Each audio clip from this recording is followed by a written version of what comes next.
No, those of course would be my boys.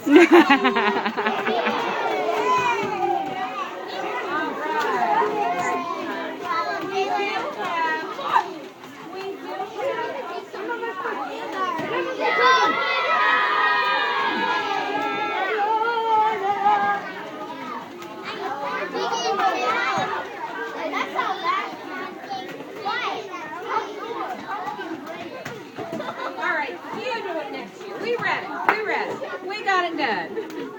So nice. LJ, do you need some help with your milk? What are you doing? Any? Do you need help with that milk before you spill it? I don't want you to shouldn't have to spoon it to death. This way. Open it like you do in the cafeteria. If anybody needs any help, let me know. You need some help, baby?